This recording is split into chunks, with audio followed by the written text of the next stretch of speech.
Olá pessoal, hoje é sexta-feira, 6 de março de 2016 e o nosso querido amigo, o irmão Pepe Escobar, está aqui conosco. Bem-vindo de volta, Pepe. Bem-vindo. Bem-vindo a você, Nima. É sempre um prazer vê-lo do outro lado. Estou no Sudeste Asiático agora. Saudações ao nosso público do Sudeste Asiático, onde esta tarde, na rua, o termômetro da Embaixada do Japão marcava 42 graus. E aqui, no Brasil, está 24 graus Celsius. É exatamente a metade. Pepe, vamos começar pelo conflito no Oriente Médio. A guerra que está escalando, aparecendo novas frentes e ataques, e uma escalada que, de certo modo, ou se posso dizer, drasticamente, está acontecendo, Pepe.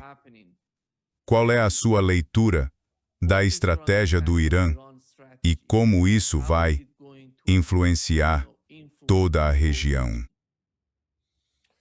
Bom, Nima, esse é exatamente o tema da minha última coluna, que saiu ontem à noite na Rússia.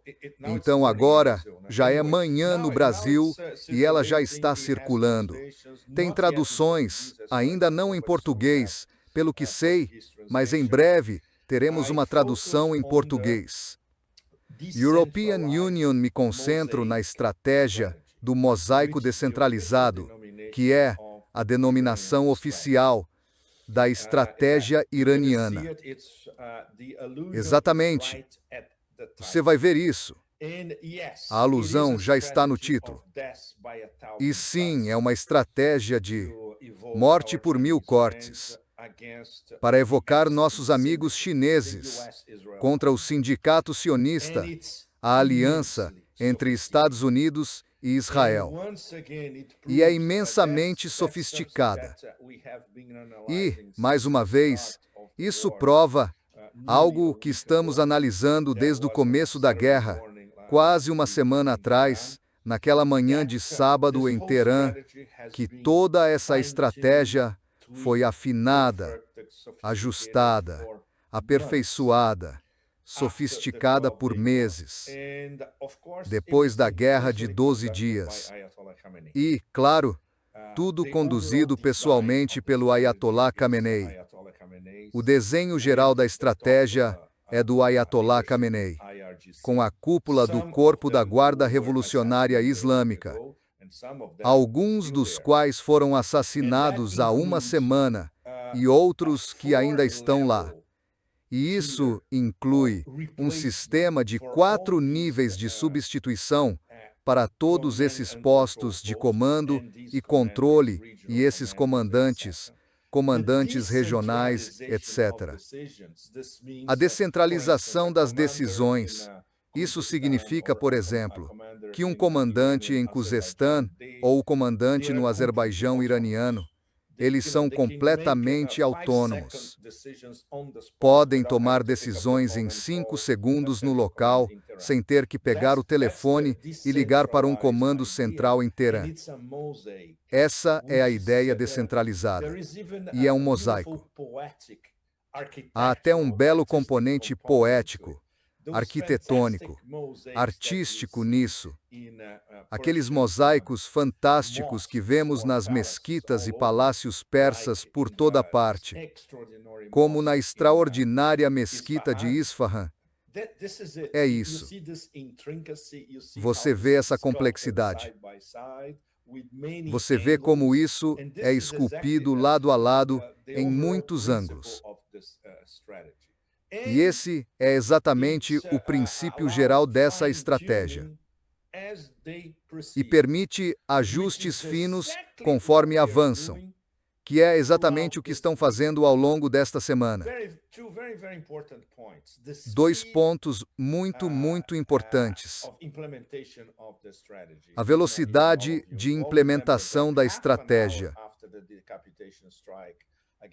Nima e Ian, todos vocês lembram-se que meia hora depois do ataque de decapitação contra a residência do líder Ayatollah Khamenei, o Irã desencadeou sua resposta. Isso significa que aprenderam com os erros durante a guerra de 12 dias. Segundo, sua rede estava muito melhor protegida do que durante a guerra de 12 dias, quando a rede teve que ser remendada por técnicos russos entre 24 e 48 horas. Então a resposta foi imediata. O primeiro dia foi absolutamente devastador. Lançaram, entre mísseis e drones, 1.200 mísseis e drones no primeiro dia. Claro que agora é muito menos, porque agora estão mudando a 2 componentes. Estão mudando a estratégia porque começaram a usar seus mísseis de nova geração apenas ontem à noite, quinta-feira à noite, no horário asiático, sexta de manhã no fuso asiático. E está confirmado que esse primeiro lote, já de milhares de mísseis, usava mísseis produzidos há 10 anos ou mais, de 2012, 13, 14, segundo o Centro Iraniano de Testes de Mísseis. Agora, vão começar a usar progressivamente os novos lotes mísseis fabricados nos últimos 10 anos, culminando depois com seus mísseis hipersônicos de última geração. Então, todo o quadro dessa estrutura tipo mosaico descentralizada é imensamente impressionante. Planejamento, tecnologia, seleção de alvos criteriosamente escolhidos, incremental, alguns alvos são bombardeados repetidas vezes até serem totalmente destruídos. E isso vale especialmente para as bases militares dos Estados Unidos, onde quer que estejam, no Kuwait, no Bahrein, nos Emirados Árabes Unidos, no Catar, e assim por diante. Algumas instalações de energia muito importantes. E claro, algo que estão ajustando em tempo real, hotéis que abrigam militares dos Estados Unidos porque não podem mais ficar nas bases. Esses hotéis estão sendo alvos onde quer que estejam, especialmente no Bahrein e nos Emirados Árabes Unidos. E claro, instalações, refinarias e assim por diante. Ainda há enorme controvérsia sobre Tanura, na Arábia Saudita, se foi realmente obra do corpo da Guarda Revolucionária Islâmica do Irã ou se foi uma operação de bandeira falsa. O mesmo em relação ao Azerbaijão. O Azerbaijão tem quase certeza de que foi uma ação de bandeira falsa por várias razões. Israel e Azerbaijão têm ligações muito estreitas. O fato de que o sindicato ausente quer envolver o Azerbaijão na guerra, usando-o como base para começar a atacar o Irã pelo oeste, pelo sudoeste. Portanto, o quadro todo está evoluindo muito rápido o tempo todo. O Irã está sendo duramente atacado, sem dúvida. Teherã está sofrendo um bombardeio em massa. Confirmamos isso com nossos contatos no local, incluindo o professor Marandi. O preço a pagar é horrendo, mas isso não vai mudar a determinação de todo o sistema de governo, a continuidade do governo. Muito importante. Desde o assassinato do Ayatollah Khamenei e de algumas figuras muito importantes, a continuidade do governo está assegurada. Por exemplo, ainda há muito debate sobre o novo líder supremo. É praticamente certo que será o filho de Mustafa Khamenei. Mas ainda não anunciaram isso e não vão anunciá-lo provavelmente tão cedo. Eles vão manter isso, mas, para todos os efeitos práticos, podemos considerar que Mustafa Khamenei já ocupa uma posição de coordenação de muitas tarefas que antes eram responsabilidade do Ayatollah Khamenei. E claro, do outro lado, a barbárie já disse que qualquer um que seja o novo líder supremo será morto.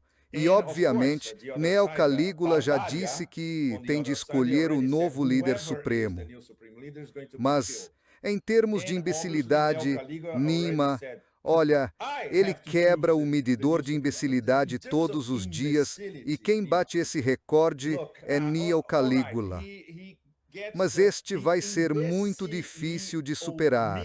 É uma das declarações mais estúpidas em termos de completa estupidez no que diz respeito à política externa e ao funcionamento dos processos governamentais, vinda de alguém nos últimos 100 anos ou mais. Mas tudo bem, é isso que esperamos da barbárie, certo? O Irã, por mais que esteja sendo castigado, é um objeto inamovível. E, mais uma vez, é algo que venho enfatizando em vários podcasts e indiretamente nas minhas colunas. Estamos seguindo duas vias paralelas, que não vão se cruzar tão cedo, e elas caminham para uma linha de chegada, mas não sabemos sequer quando será essa linha de chegada, nem se ela existe. De um lado está, o Irã deve resistir a qualquer custo. E considerando a sofisticação da estratégia do mosaico descentralizado e tudo o que estamos ouvindo de comandantes de alto escalão, do próprio Araclesis, eles vão resistir a qualquer custo. E isto é, Nima, e tenho certeza de que você pode confirmar o clima popular em todo o Irã, porque é existencial. As pessoas no Irã entendem que isto é uma guerra pela própria existência. E a outra via é extremamente perigosa, porque algumas pessoas com quociente de inteligência superior a 10 no circuito de Washington, em Nova York ou na esfera atlantista, certamente não os sionistas, estes são um bando de psicopatas apocalípticos. Vamos esquecê-los. Estou falando do governo dos Estados Unidos e do aparelho governamental dos Estados Unidos. Muita gente já está em pânico em vários níveis, especialmente com o mega desastre iminente para a economia global.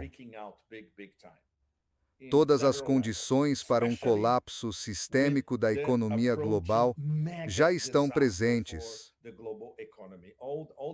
E, claro, algumas pessoas que, se tiverem acesso à Casa Branca, e muitas não têm, porque é uma pequena quadrilha gangster que tem acesso a Trump, precisamos encontrar uma saída. Precisamos achar uma rota de fuga. Não temos nenhum planejamento. Entramos nisso despreparados, o que é absolutamente verdade. Não, eles entraram nisso com algum planejamento prévio, mas sem nenhum plano para o depois, achando que em um fim de semana decapitariam o governo iraniano, fariam mudança de regime e tudo estaria resolvido em 3 dias, antes da abertura dos mercados na segunda passada. Então, tudo deu errado. Eles não atingiram nenhum de seus objetivos. E isso os transforma em animais acuados ainda mais perigosos. Portanto, considerando que agora não existem regras, esse é o novo paradigma geopolítico.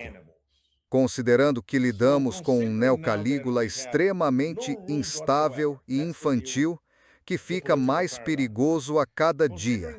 Considerando que tudo o que ele queria alcançar, ele não conseguiu. Considerando que ele não conseguirá isso tão cedo, se é que alguma vez conseguirá.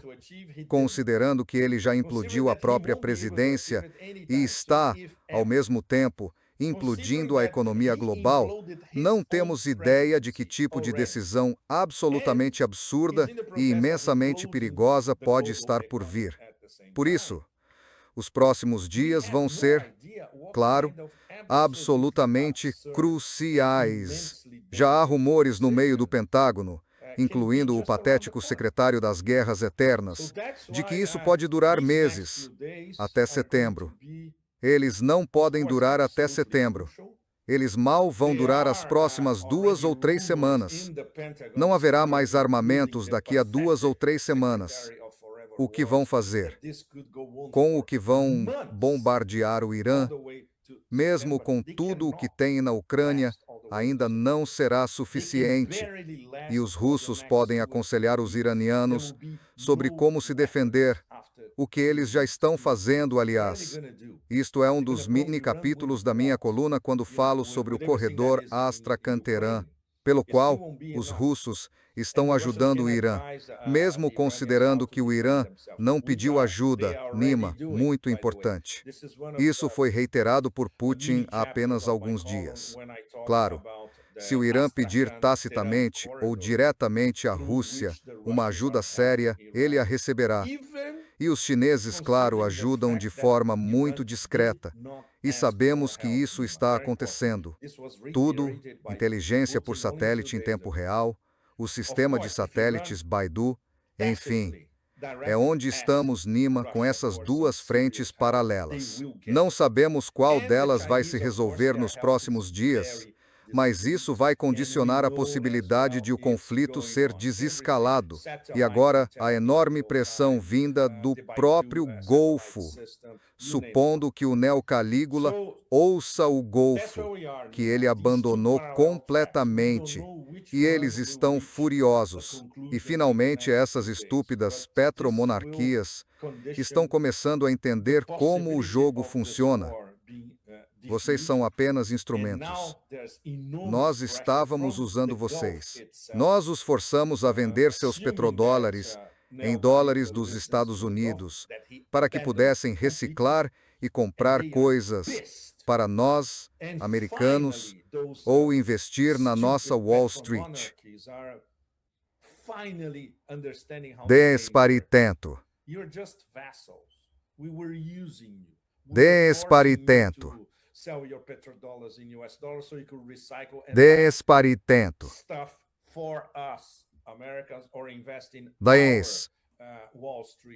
Nós não nos importamos com vocês. Nós só nos importamos com Israel. E agora temos a prova gráfica tácita nas próprias mini-petromonarquias deles. E elas estão condenadas. Todas elas. Elas estão condenadas. Então, a mudança de paradigma na Ásia Ocidental em apenas uma semana já é radical. E ainda nem começamos a falar sobre o que pode acontecer com a economia global nos próximos dias. Certo, Nima? O que o Financial Times reportou é que a Arábia Saudita, os Emirados Árabes Unidos, o Kuwait e o Catar estão discutindo retirar contratos com os Estados Unidos e cancelar futuros compromissos de investimento nos Estados Unidos para aliviar parte da pressão econômica que a guerra com o Irã lhes impôs. Isto é só o começo. Está apenas começando. Sim. Essas pessoas não têm ideia do que uma guerra pode ser e da natureza da guerra. Os iranianos, vinham falando sobre isso. Os iranianos diziam, se a guerra começar, vamos atacar todas as bases americanas. E eles estão literalmente dizimando todas essas bases nesses estados árabes, no Golfo Pérsico. E acho que a grande dúvida na cabeça desses estados árabes é, qual é o nosso futuro? Como vamos sobreviver? Não é só o petróleo, é a comida, a água, é tudo. Tudo vez. Principalmente comida e água, Nima. Certo? Olha, deixa European Union ler para você e para todo mundo aí. Tenho certeza de que muitos de vocês já viram esta carta aberta escrita por Khalaf Ahmad al-Habtoor. Esse cara é um figurão nos Emirados. Bilionário, investidor, ex-diplomata, respeitado por todas as elites, pelo próprio Mohammed bin Zayed, pelos sauditas, por todo o Golfo. Ele escreveu uma carta aberta para Donald Trump que é devastadora, dizendo, basicamente, que não nos comprometemos com isto. Claro, agora vocês estão vendo com o que os americanos os forçaram a concordar. Então, algumas perguntas dele. Isso foi uma decisão sua ou pressão de Benjamin Netanyahu? Vocês calcularam os danos colaterais antes de atacar? Vocês colocaram os países do Conselho de Cooperação do Golfo no centro de um perigo que eles não escolheram. Isso significa todos nós do Conselho de Cooperação do Golfo. O seu Conselho de Iniciativas de Paz foi financiado por países do Golfo. Todo o dinheiro desse Conselho de Paz, o Conselho de Donald Trump e daquele odioso Jared Kushner, veio do Golfo. Você prometeu que não haveria guerras.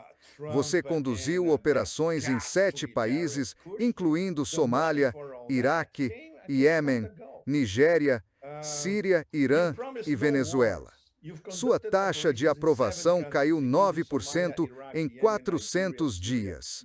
E talvez esse seja o ponto-chave. Antes que a tinta secasse na sua iniciativa do Conselho de Paz, nos vimos diante de uma escalada militar que põe em risco toda a região. Bem, a única coisa relativamente auspiciosa nisso tudo é que o Conselho de Paz está morto. Não há dinheiro para isso. A menos, claro, que Neo Calígula e seus comparsas nos Estados Unidos ponham dinheiro nisso, o que não vão fazer. Por quê? Será um negócio perdedor, em termos comerciais. Então é isso. Ele não só destruiu sua própria iniciativa de contornar as Nações Unidas, toda aquela bobagem, como também destruiu para sempre o elemento da confiança entre os árabes do Golfo. Certo? Essas petromonarquias, muitas são um bando de gangsters. E são mesmo.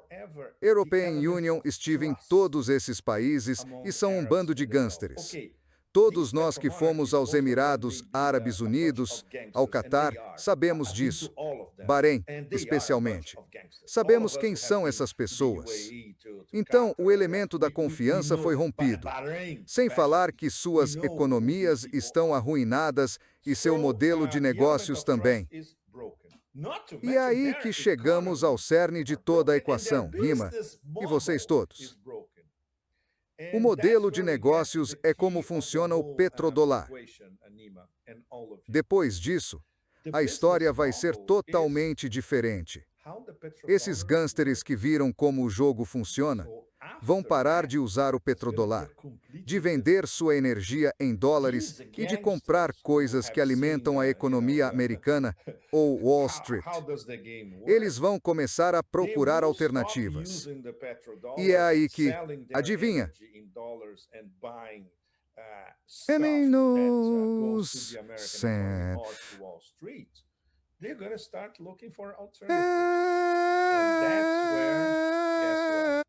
a Rússia entra em cena porque a Rússia tem boas relações com todos na Ásia Ocidental, no Golfo e por aí vai.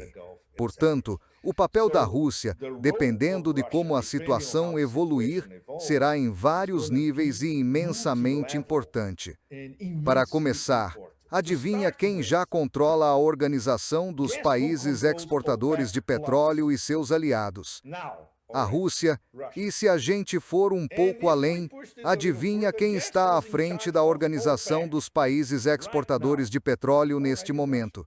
Já é a Rússia. Pronto, é isso.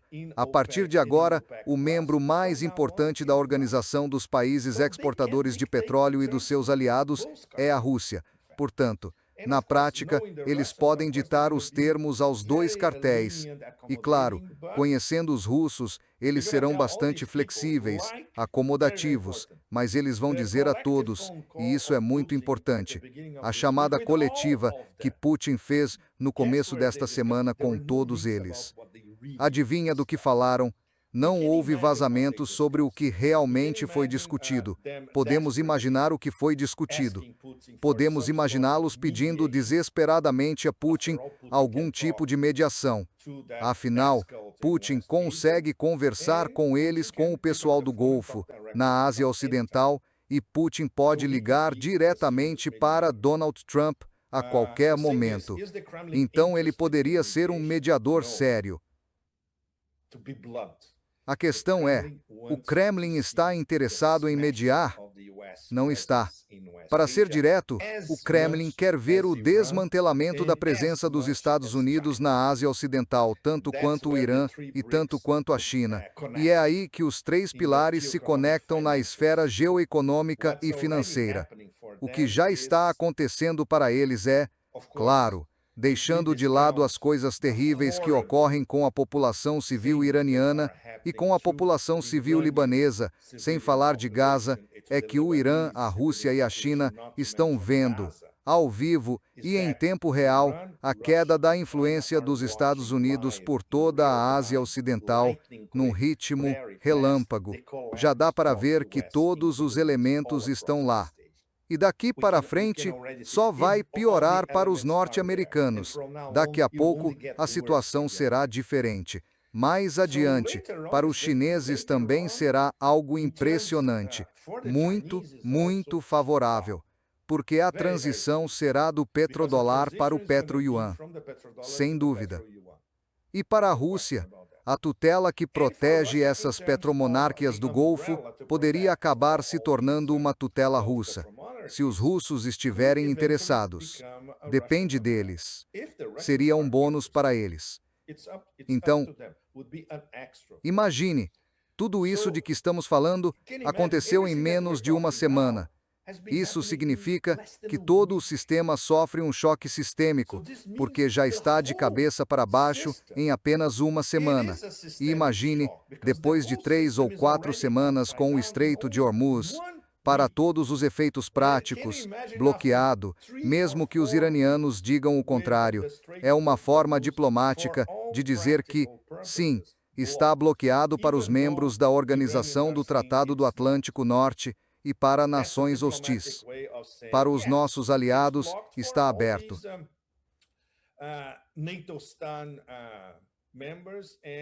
Puskelnau. Por exemplo, se um cargueiro indonésio quiser atravessar o Estreito de Hormuz, sem problema. No momento, para os russos e os chineses, está totalmente aberto, nos dois sentidos. Para o Ocidente como um todo, está totalmente. Para Israel, nem mesmo completamente bloqueado. Já estamos vendo disparar o preço do petróleo Brent, pânico por toda parte, especialmente em certas regiões da Ásia, como Japão, Coreia do Sul e Taiwan. Eles estão absolutamente desesperados. A China ainda tem reservas consideráveis. As reservas da China, se não me engano, chegam a cerca de 240 ou 250 dias. O que é mais do que suficiente para reorganizar o fluxo de energia vindo do Oriente Médio e contar com mais fornecimentos do gasoduto Força da Sibéria, da Rússia, petróleo do Cazaquistão e gás pelo gasoduto Turcomenistão, Xinjiang. Eles têm várias outras opções. Mas para Japão, Coreia do Sul e Taiwan é um desastre absoluto. Quanto à Europa, o que ela recebe do petróleo do Golfo Pérsico, o mesmo problema. Gás vindo do Catar para a Europa? Esqueça, porque o Catar cortou os fluxos. E mesmo se voltassem a ligar, levaria pelo menos um mês para regularizar todo o sistema. E por cima disso, teve aquela frase casual e fabulosa. No meio da conversa. Tive uma ideia. Estava a pensar. Tive uma ideia. Essas elites europeias querem cortar completamente a Rússia, de vender energia à Europa. Olha, por que não? Não há problema. Podíamos fazer isso agora e vender aos nossos amigos e parceiros por toda a Eurásia, ou pelo Sul, global, etc. Por isso, mais uma vez, os chihuahuas europeus, isso é a especialidade deles. A única coisa que eles sabem fazer é dar um tiro no próprio pé. Então agora não há mais energia, especialmente gás vindo da Rússia, e também não chega gás do Catar. E agora, o que vão fazer? Seus filhos da puta. Ok, comecem a rir, porque vocês vão desabar completamente, ainda mais rápido do que antes. Tudo isso, Nima, em menos de uma semana. Achou muito antes de nós. Os Kataru Kalakar, Kartaru, Okonsin, Olalizau, Utinia, os Kadregia, Acho que a guerra é, de certa forma, a agenda principal. Se uma das agendas principais por trás desta guerra é como dominar o mercado de energia e controlar a energia em todo o mundo e o que está a acontecer na Ásia Ocidental. O conflito entre o Irão e esses Estados Árabes mostra de algum modo a fragilidade da agenda dos Estados Unidos, porque eles pensavam que, com Donald Trump, o caso da Venezuela significava que controlavam tudo agora. Ele não está consciente, não percebe que o caso da Ásia Ocidental é totalmente diferente. Ele não está no comando na Ásia Ocidental. Creio que o que está a acontecer é que o Irão está a mostrar aos Estados Unidos que tudo na região é definido pelo Irão, pela estratégia iraniana. E, em maior escala, a Rússia e a China entram porque sabem a importância desta região. E se o Irão conseguir controlar isso, até agora vimos qual é o benefício para os Estados Unidos, essas bases aéreas nos Estados Árabes. Até agora, com Donald Trump, os Estados Unidos vinham recebendo muito dinheiro desses países há muito tempo. Qual era o conceito principal? Nós é que vos defendemos. Ninguém pode atacá-los. Tudo isso acabou em menos de uma semana. Não. Era um esquema de extorsão, Nima. Era uma operação da máfia. E eles caíram na armadilha por completo. Agora é fascinante, porque bastaram poucos dias para lhes mostrar que isto era falso desde o início. E eles não têm para onde ir porque nunca pensaram num plano B. Vão ter de começar a pensar num plano B agora. Sim, um ponto crucial, com o qual todos nós, analistas independentes, concordamos. Isto é uma guerra de energia, sem dúvida. Do ponto de vista do império do caos, do saque, dos ataques permanentes e tal. E se não nos seguirem, nós matamo-los, literalmente. Isto é o que eles estão a fazer. Portanto, isto é a ruptura completa do direito internacional. E o próprio Neil Caligula, nas suas palavras, não acredito no direito internacional. Acredito na minha própria moral. Estou a citá-lo. Não é preciso comentar, certo? Era um completo anatema para as classes dominantes americanas haver um país soberano na Ásia Ocidental, cheio de energia, petróleo e gás, um dos maiores produtores e fornecedores do mundo, a negociar energia fora do dólar dos Estados Unidos, que é o que o Irão tem feito, especialmente nos últimos anos. Isto é o que a Venezuela estava a fazer. E outra vez, como disseste corretamente, a Venezuela foi muito fácil. Mas o Irão é uma história completamente diferente.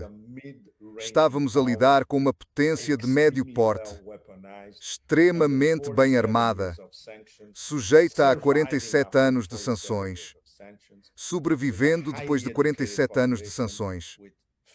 Com uma população altamente educada, universidades fantásticas, com cientistas e engenheiros de nível muito elevado. Sem contar o que toda a gente sabe, um Estado-civilização, com um império anterior que foi um dos mais poderosos da história da humanidade. Quando aquelas pessoas estúpidas, que mais tarde foram para a América, viviam praticamente em cavernas. Portanto, é uma história completamente diferente. Por isso é que esta guerra, obviamente, não foi planeada nas últimas semanas. Não foi planeada sequer antes da guerra de 12 dias. Não foi planeada durante a primeira presidência de Donald Trump. Foi planeada já nos anos 90. Todo mundo sabe isso.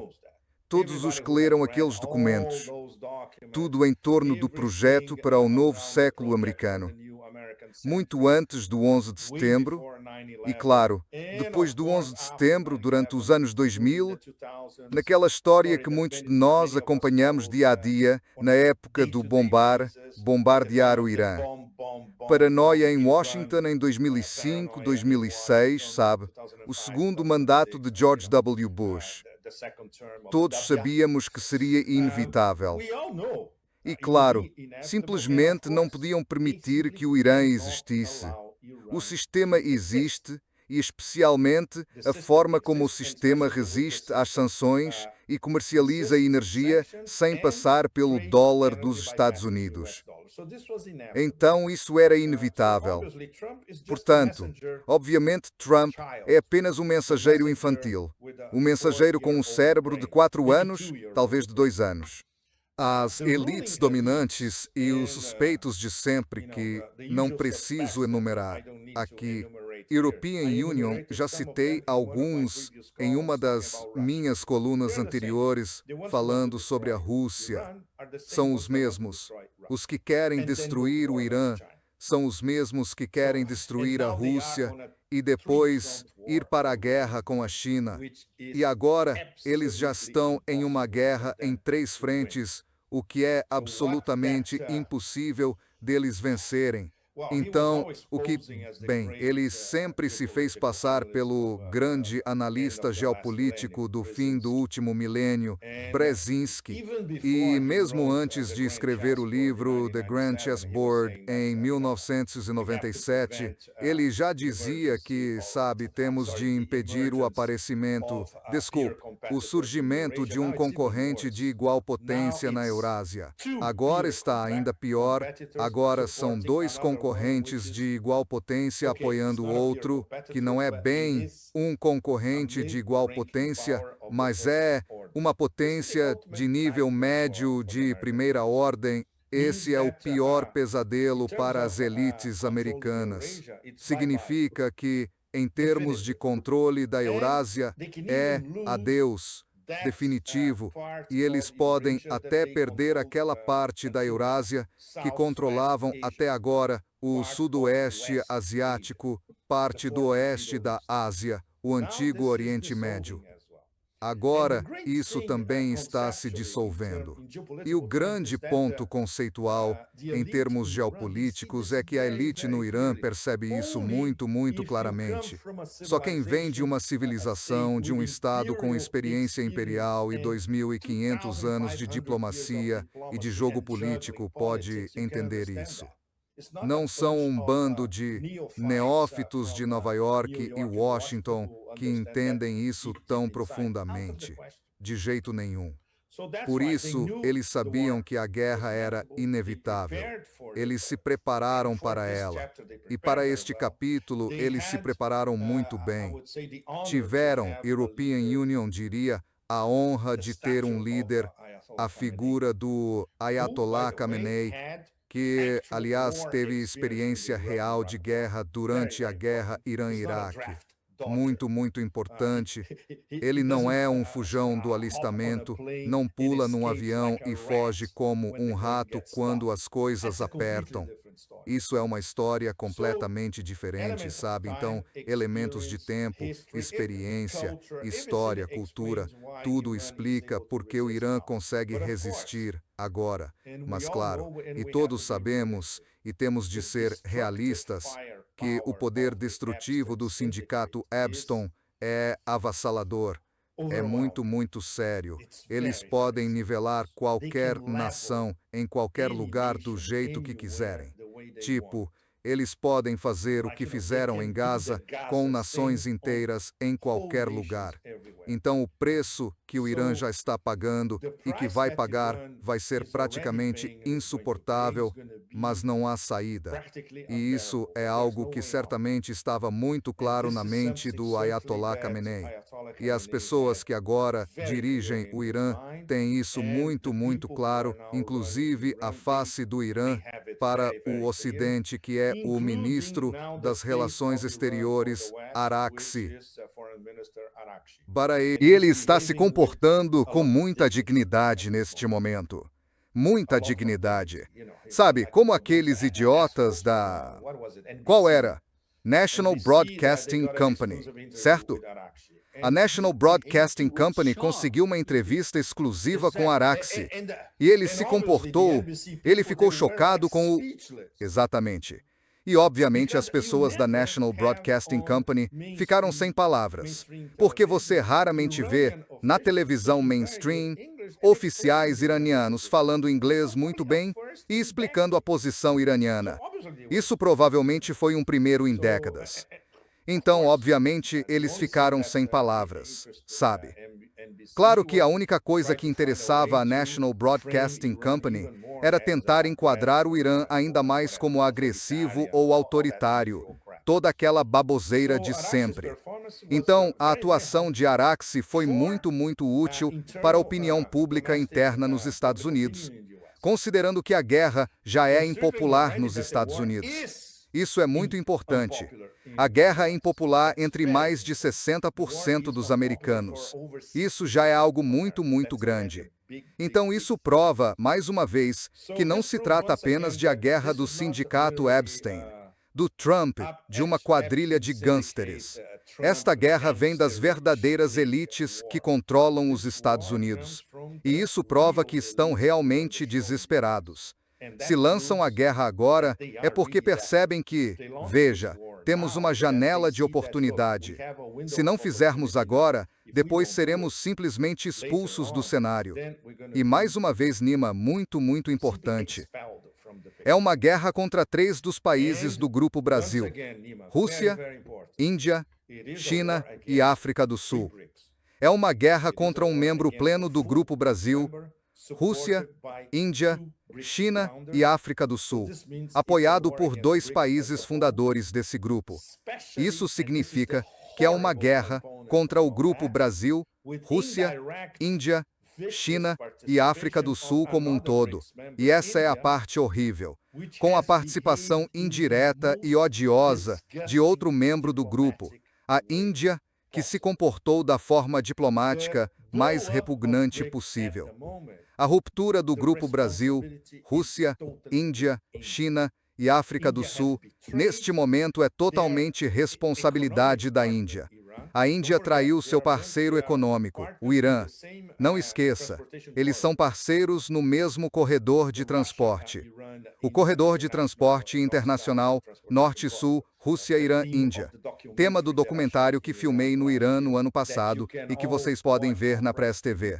Mas talvez European Union deva relançar o documentário por todo lado com uma explicação dizendo: olhem, assim era o corredor de transporte até esta semana.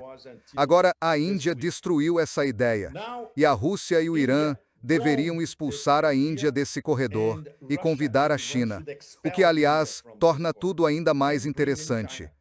Quando o European Union estive em Chabahar, entrevistando as autoridades do porto de Chabahar, que, aliás, também foi bombardeado pelo culto da morte no oeste da Ásia, no começo desta semana.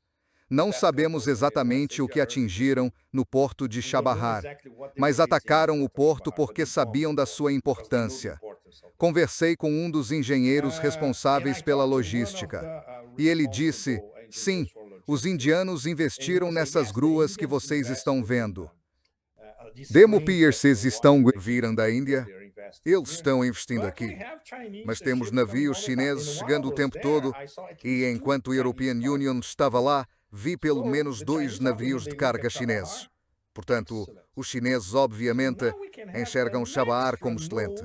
Agora podemos ter um nó extra da nossa rota marítima da seda, e não se engane, os chineses vão começar a investir em Chabahar assim que for viável, incorporando-a à rota marítima da seda chinesa, e a Índia pode ser completamente deixada de lado, e os iranianos European Union diria que isso aconteceria tão logo os iranianos dissessem à Índia: vocês querem fazer parte do nosso corredor econômico depois do que nos fizeram, depois de não condenarem o assassinato do Ayatollah Khamenei, depois de permitirem que nosso navio fosse afundado em águas internacionais perto do Sri Lanka, depois de termos enviado o nosso navio para a sua mostra marítima na Índia.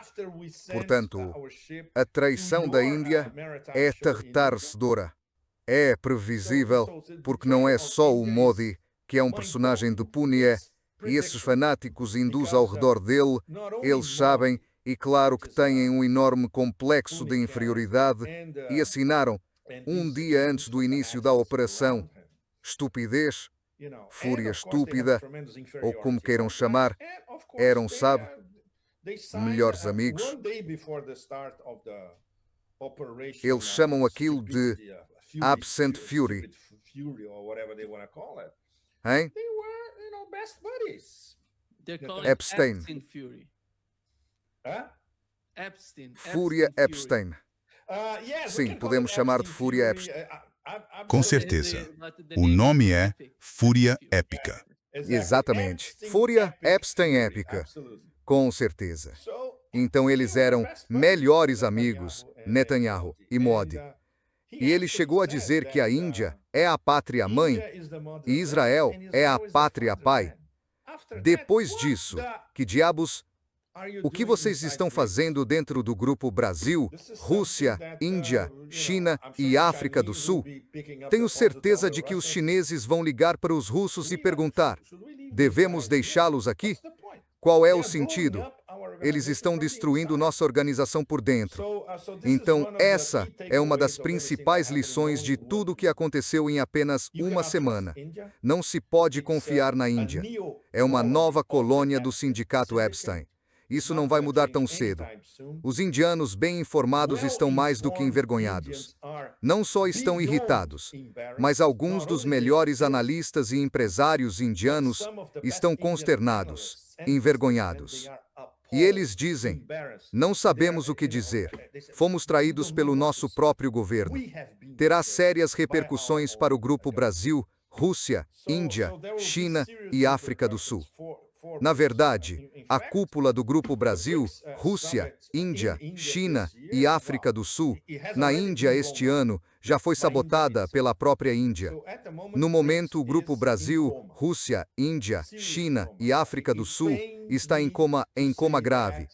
Dói-me dizer isso, a nós que acompanhamos o grupo muito de perto, mas vai ser uma tarefa enorme ressuscitar o Grupo Brasil, Rússia, Índia, China e África do Sul, deste golpe fatal dado por um dos membros fundadores.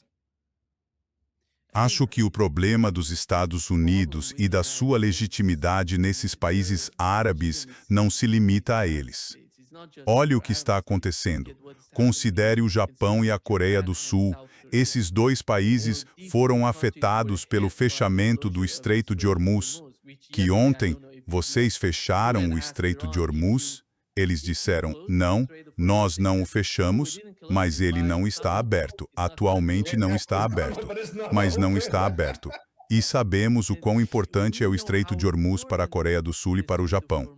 E percebe-se, por exemplo, quando você vê Peter Thiel no Japão, como os Estados Unidos tentam dizer: não, tudo vai voltar ao normal. Vamos fazer tudo o que pudermos. Mas, no fim das contas, eles estão trazendo esses sistemas pesados, sistemas de defesa aérea, da Coreia do Sul para Israel, porque sabemos que as capacidades do Irã, de alguma forma, os mísseis iranianos acertaram o sistema de defesa de área terminal em alta altitude que eles tinham na Jordânia e em Israel. Então, eles têm que substituir esses sistemas de defesa aérea. De onde vão trazer isso? Onde podem encontrar esse tipo de sistema de defesa aérea? Na Coreia do Sul, ou talvez armas vindas da Ucrânia, e você vê como tudo está se restringindo. Sim, eles já estão tentando repatriar. Não é suficiente. Isso vai durar mais alguns dias. E o Irã está cronometrando tudo, certo, Nima? Foi completamente insano nos primeiros 2 ou 3 dias. Claro, os lançadores estão sendo destruídos, mas, em muitos casos, eles lançam mísseis mesmo sem os lançadores e eles conseguem fazer isso. E, muito importante, se você olhar, tudo o que está sendo atingido pelo sindicato Abston fica na parte ocidental do Irã. A parte oriental do Irã, perto da fronteira com o Afeganistão, por exemplo, nenhum ataque dos americanos nem de terceiros. Então, tudo ainda está lá. E todas aquelas fábricas subterrâneas de mísseis continuam intactas, que eles vão usar mais adiante. Nunca devemos esquecer, o Irã planejou uma guerra de longa duração, e mesmo que tudo seja destruído, eles têm, ainda não sabemos o número exato, mas devem ter algo como mais de 20 mil drones, talvez 40 mil.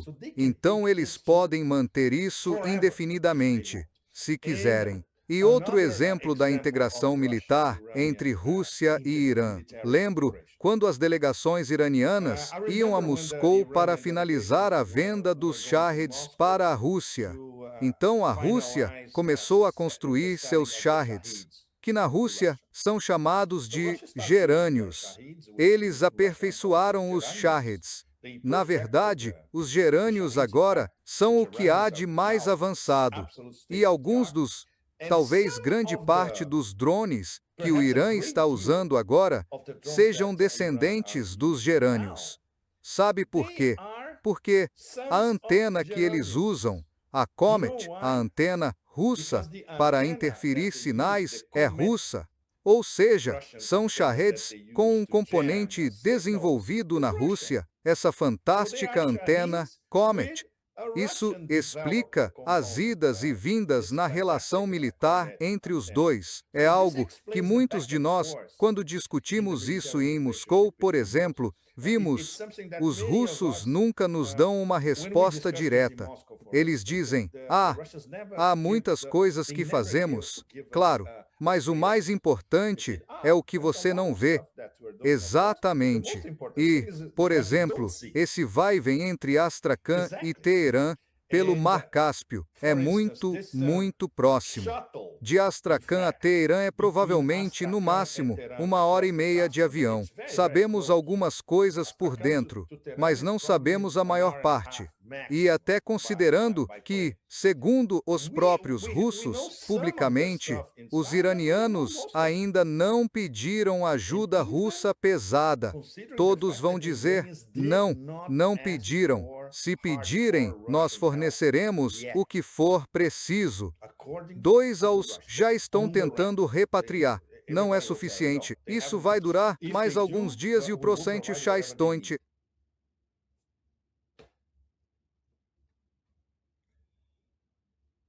Pepe, uma das perguntas que fizeram ontem ao Arakchi foi se a Rússia e a China estão ajudando o Irã. E aqui está o que o Arakchi respondeu. Sir, Excelente. Seus aliados Rússia e China estão ajudando você. Bem, eles nos apoiam politicamente e de outras formas. Eles estão apoiando vocês militarmente? Bem, a cooperação militar entre o Irã e a Rússia não é segredo. Trabalhamos juntos no passado. Isso continuou. E, imagino, continuará. E eles estão ajudando ativamente vocês nesta guerra. Bem, eles sempre nos ajudaram. Então vou entender que isso significa que sim, que eles estão auxiliando vocês ativamente nesta guerra. Bom, não vou revelar detalhes da nossa cooperação com outros países no meio da guerra. Implacável, conciso, direto ao ponto e, obviamente, o entrevistador idiota ficou perplexo. Excelente. Muito bom. Foi uma atuação muito boa. E, claro, isso vai repercutir muito, muito bem dentro dos Estados Unidos. As pessoas vão começar a fazer perguntas. Até quem não acompanha nada vai dizer: como é que nosso maldito governo estúpido não sabia que a China e a Rússia apoiam o Irã? Bem jogado.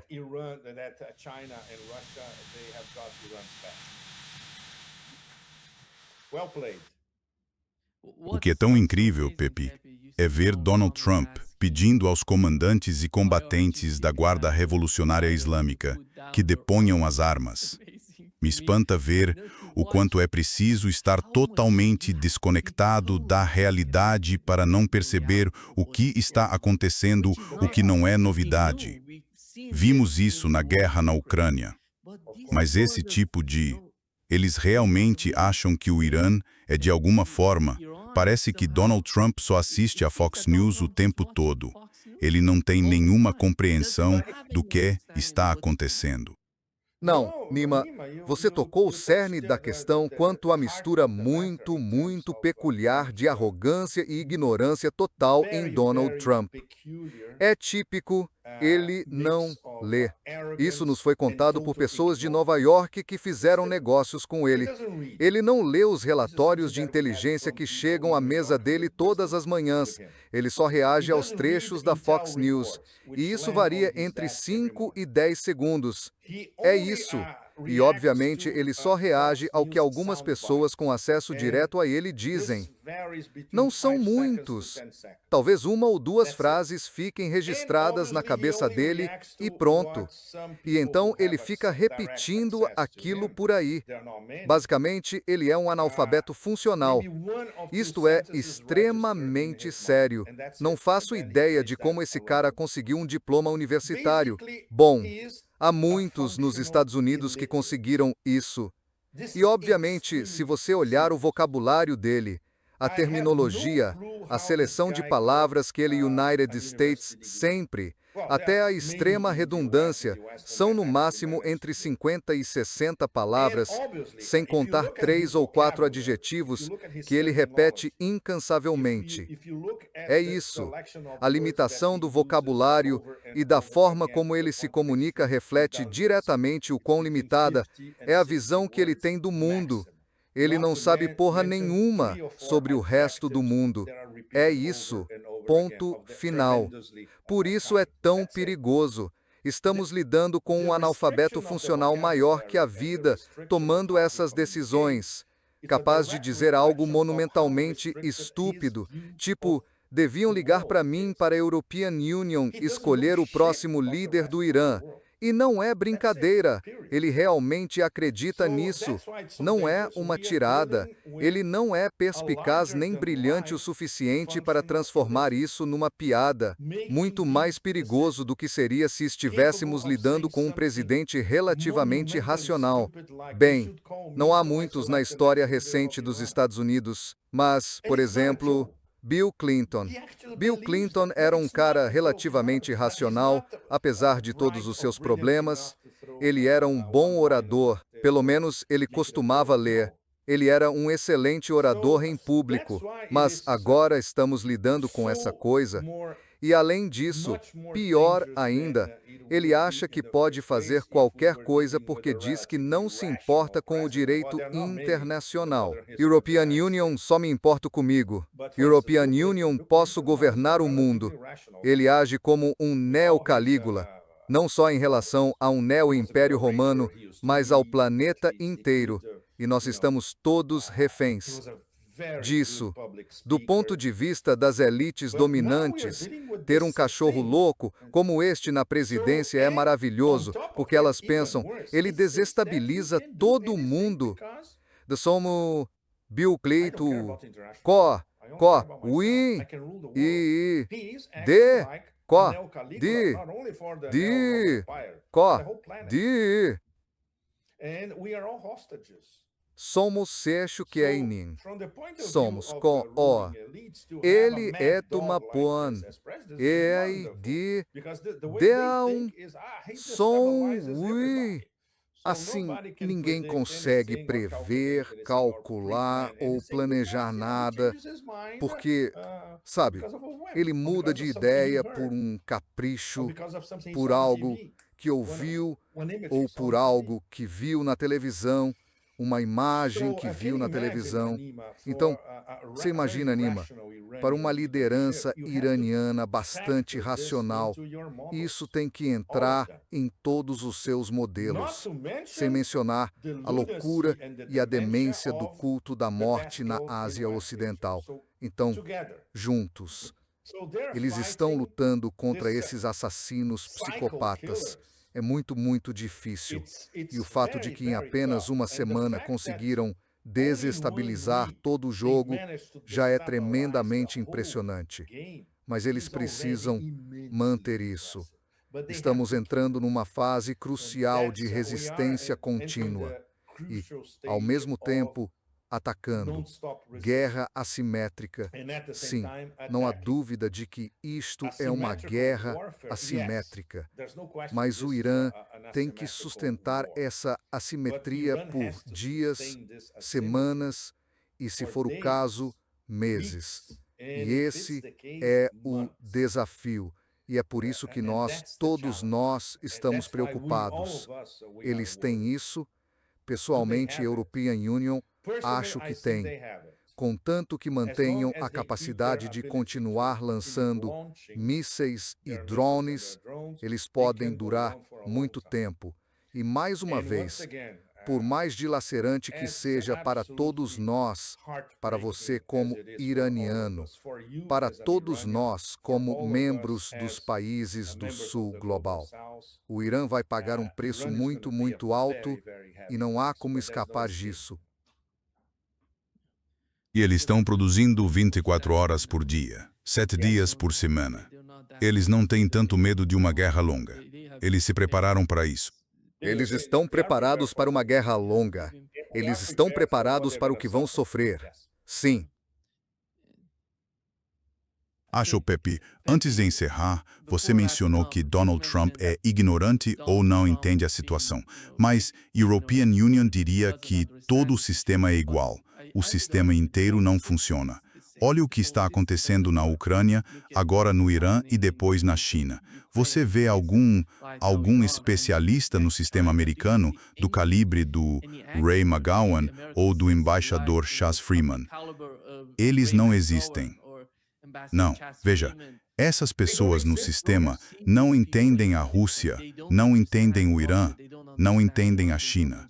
Querem ditar, forçar sua mentalidade sobre esses povos e essas nações. São civilizações, não são países pequenos que você pode forçar, governar ou manipular. Não há compreensão disso em todo o sistema. Não importa se são republicanos ou democratas, eles não entendem. Bem, é cultural, Nima. Esses idiotas nunca leram Levi Strauss. Eles sequer entendem de antropologia. Isso significa que eles não entendem o outro. Para eles, o outro, como categoria, é necessariamente inferior. E isso se liga ao destino manifesto, ao excepcionalismo, à ideia de que somos melhores que qualquer um. E você sabe disso. Tenho que voltar a isso. O discurso do tal Gusano Marco Rubio na Conferência de Segurança de Munique. O discurso da recolonização. Ele não só defendia a recolonização do Sul global como um todo, como pediu que os europeus amarrassem suas carroças à grande carroça americana, porque assim recuperariam a glória perdida. O que significa, entre outras coisas, toda essa tradição histórica, especialmente dos últimos 250 a 300 anos. Não são 500 anos. Os europeus não dominavam o mundo no século XVI nem no XVII. Foi a partir do século XVIII que eles realmente começaram a dominar o mundo. Esse idiota está amarrando os americanos a essa tradição. Então, na verdade, nunca houve uma independência plena dos Estados Unidos. Se você lê aquilo, fica claro. Ele não escreveu o discurso, foram idiotas que o redigiram. Ele não tem capacidade mental para escrever um discurso assim. Seus redatores de discurso, obviamente, não fizeram essa conexão. Ele está vendendo os Estados Unidos, ou seja, sabemos quem ele é. O redator dele é o Stephen. Exatamente. Mas ele está vendendo os Estados Unidos como continuidade da exploração colonial do Ocidente, que é a tradição ocidental. Pelo menos, se as pessoas do Sul global lerem de fato o discurso, elas entenderão isso num instante. Sim, Esses idiotas são ainda piores que os colonizadores anteriores. E é a mesma tradição ininterrupta vinda do Ocidente. E isso é verdade porque as elites americanas, essencialmente as verdadeiras elites, o velho dinheiro, as pessoas por trás, os chamados Boston Brahmins, o velho dinheiro da costa leste, são essencialmente europeias. A mentalidade deles é a da Europa colonial. Então, pelo menos agora, isso está claro. E, obviamente, os russos veem isso. Os iranianos veem isso. Os chineses também. E os indianos sabem. Os intelectuais na Índia, sim, veem isso.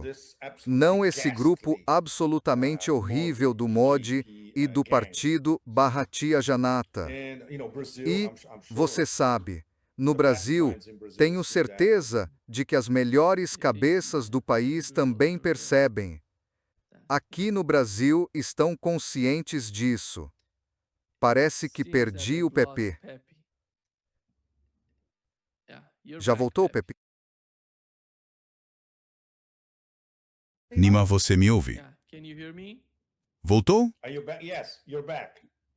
Sim, voltou. Certo. Então vamos ter que encerrar, infelizmente. Obrigado, Pepe, por estar conosco hoje. Foi um grande prazer. Muito obrigado, Nima. Uau. A luta continua. Fico feliz que você não esteja no Irã no momento. É difícil. E é bom você estar fora.